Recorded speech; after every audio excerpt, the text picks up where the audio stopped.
I didn't come to the edge of known space to become part of an interstellar fairy tale. I came because I was tired. Tired of station noise that never stopped, of flickering rented room lights, of drifting from one freight job to another just to afford oxygen and bad coffee. I wanted one thing, just one night of silence. Somewhere dark. Somewhere still.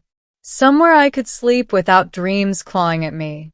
That was how I ended up on Mir 7, a forgotten moon orbiting a gas giant the color of bruised wine. The automated dock didn't even ask for docking clearance. No guards. No station announcements. Just an ancient landing pad bathed in violet dust and starlight. It looked abandoned. Perfect. I powered down my small cargo shuttle, grabbed a thermal blanket, and stepped outside. The air was thin but breathable. Cold enough to bite, quiet enough to swallow sound. My boots left prints in the shimmering dust as I walked away from the pad, searching for shelter. A cave, a ruin, anything that could block the wind. That's when I saw the palace. It rose from the valley, like something grown rather than built. Towering spires of silver-white stone twisted toward the stars. Veins of glowing crystal ran through the walls like frozen lightning. No lights, no motion, no sound. Just a silent monument to something long gone. I told myself I was only going inside to find a corner to sleep. I told myself that right up until the door opened by itself. Warm air spilled out, scented with strange flowers and clean rain. My exhaustion overruled caution. I stepped in. The door sealed behind me with a sigh. Soft luminescent panels lit the grand hallway. Marble-like floors reflected my figure. Dusty boots, worn jacket, tired eyes. This place wasn't abandoned. It was waiting. I should have turned back. Instead, I walked forward. I wandered through halls that curved like the insides of seashells, past murals of star systems I didn't recognize, past statues of tall, elegant beings with long ears and flowing robes. Every instinct told me I was trespassing somewhere sacred. Then I found the chamber. At its center was a pool of liquid light, hovering like water that forgot gravity. And beside it, seated on a throne carved from moonstone, was an alien woman. She was real, not a hologram, not a statue, alive. Her skin shimmered faintly blue, like starlight on ice. Her hair flowed white and silver, moving as though underwater. Her eyes, bright gold, opened slowly and fixed on me. I froze. She stood, tall and graceful, wearing a gown woven from threads of light. A crown of crystal floated just above her brow. Every part of her presence whispered power, age, and loneliness. For a long moment, neither of us spoke. Then, in perfect English, she said, "You are lost." My voice cracked. I was just looking for somewhere to sleep. A faint smile touched her lips. Then fate has brought you to the wrong palace. I swallowed. I can leave. You can, she agreed. But you will not. I don't know why, but I didn't run. I didn't even argue. She descended from the throne and walked toward me, her steps soundless on the glowing floor. When she reached me, she raised her hand. "Will you take mine?" she asked softly. It was the last thing I expected. Not an order, not a threat, a request. And I, an exhausted cargo pilot on the edge of space, took the hand of an alien princess. The moment our skin touched, warmth surged through me. Not heat, but understanding. Images filled my mind, stars burning out, civilizations fading, a palace waiting in eternal solitude. She released my hand. "My name is Serafel," she said. "Last princess of the Etherean court." I tried to process that. "You've been here alone?" "For a very long time." She turned and gestured for me to follow. I did. She led me through corridors that rearranged themselves as we walked, opening like petals. We arrived in a chamber filled with soft cushions, flowing curtains, and a window looking out at the violet gas giant dominating the sky. "This will be your resting place," she said. "I don't understand," I admitted. "Why are you here? Why invite strangers into your palace?" Seraphel sat beside me on the cushioned platform. "My people were explorers of consciousness. We traveled between realities.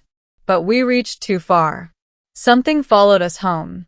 We sealed ourselves away to protect the galaxy. And you're the only one left." She nodded. I remained to ensure the seal never breaks. A silence stretched between us. I thought about my tiny ship outside, my lonely drifting life. I thought about the quiet I had wanted so badly. This was more than quiet. This was eternity. "I can't stay here," I said gently. "I'm just passing through." Seraphel's golden eyes dimmed. "Everyone passes through." She looked away, and for the first time, she seemed fragile. "I only wanted to sleep," I said, "but I can listen, if you want to talk." She glanced back at me, surprised. And so she did.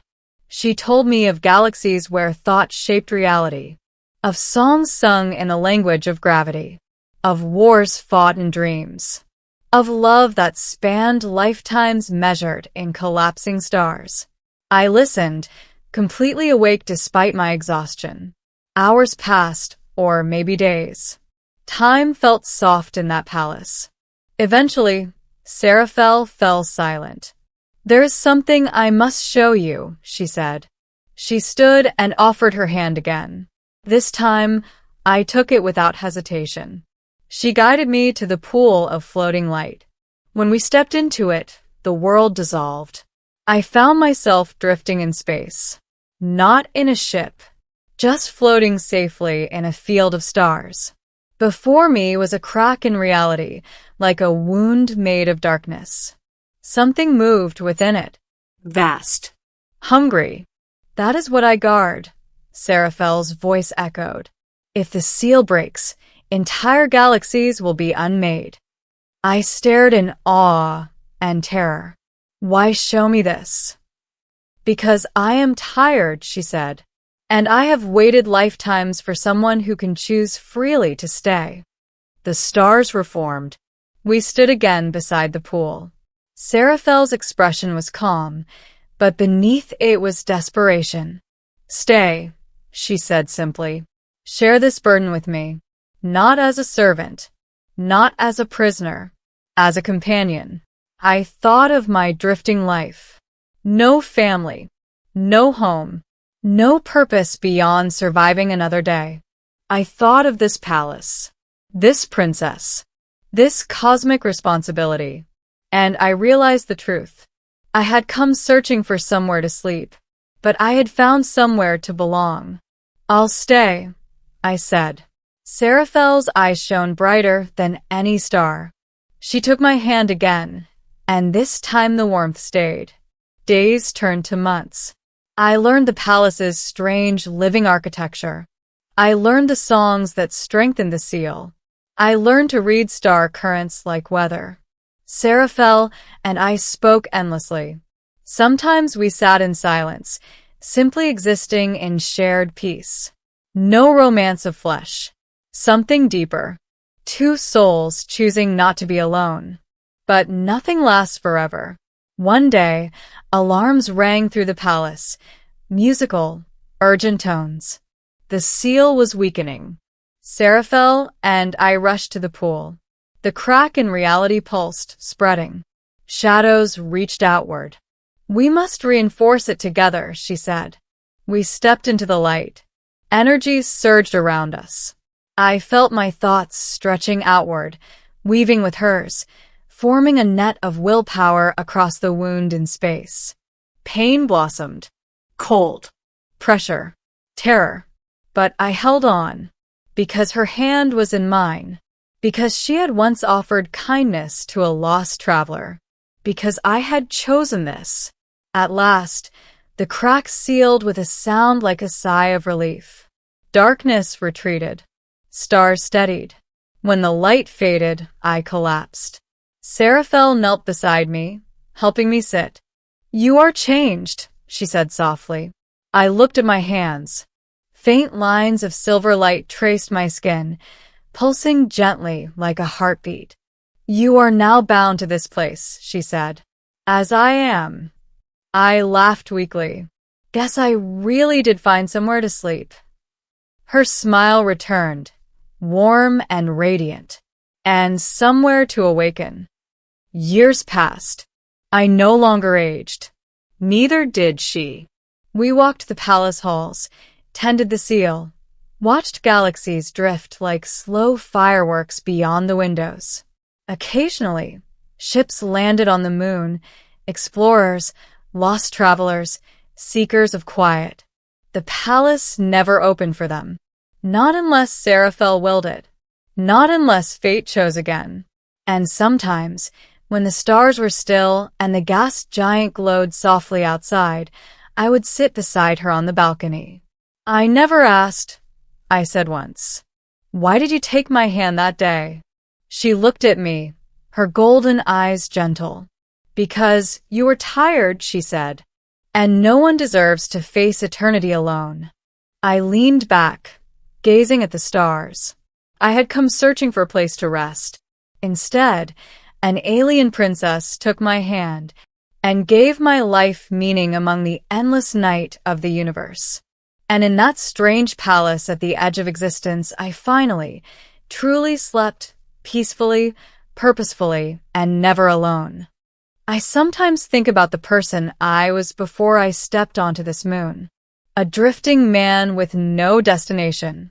A name no one would remember. A life that would have vanished quietly among a trillion others. That man came here looking for sleep. He found eternity instead. Seraphel and I still stand watch.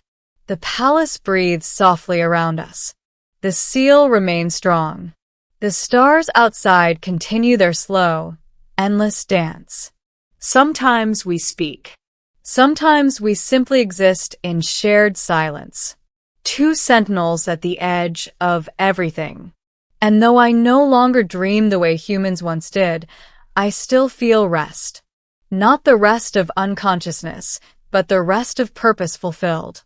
If another lost traveler ever arrives, if another tired soul wanders in seeking only a place to lie down, perhaps Seraphel will rise from her throne again. Perhaps she will offer her hand again. Because somewhere out there, in the vast dark between stars, someone is always looking for a place to sleep. And here, at the forgotten edge of the universe, an alien princess still waits to take their hand.